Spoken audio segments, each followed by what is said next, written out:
Jesus is Lord of this day.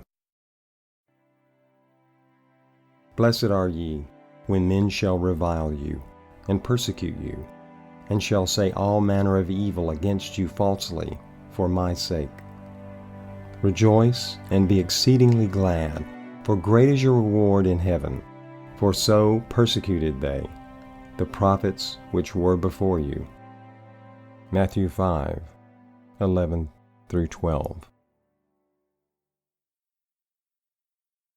John lived to be very old. He witnessed the destruction of Jerusalem and the ruin of the stately temple. The last survivor of the disciples who had been intimately connected with the Savior. His message had great influence in setting forth the fact that Jesus was the Messiah, the Redeemer of the world. The rulers of the Jews were filled with bitter hatred against John for his unwavering fidelity to the cause of Christ. They declared that their efforts against the Christians would avail nothing, so long as John's testimony kept ringing in the ears of the people. In order that the miracles and teachings of Jesus might be forgotten, the voice of the bold witness must be silenced.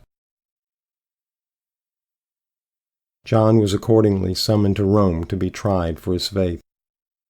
Here before the authorities, the apostles' doctrines were misstated. False witnesses accused him of teaching seditious heresies. John answered for himself in a clear and convincing manner. But the more convincing his testimony, the deeper was the hatred of his opposers. The Emperor Domitian was filled with rage. He could neither dispute the reasoning of Christ's faithful advocate, nor match the power that attended his utterance of truth. Yet he determined that he would silence his voice.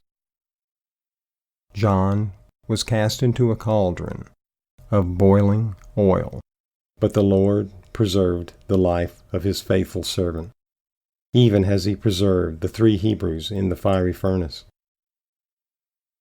When the words of the Roman executioner were spoken, "Thus perish all who believe in that deceiver, Jesus Christ of Nazareth," then John declared, "My Master patiently submitted to all that Satan and his angels could devise to humiliate and torture him.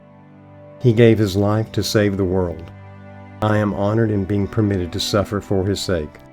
I am a weak, sinful man. Christ was holy, harmless, and undefiled.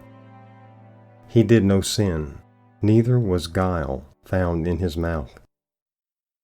These words had their influence, and John was removed from the cauldron by the very men who had cast him in. Praise Jesus.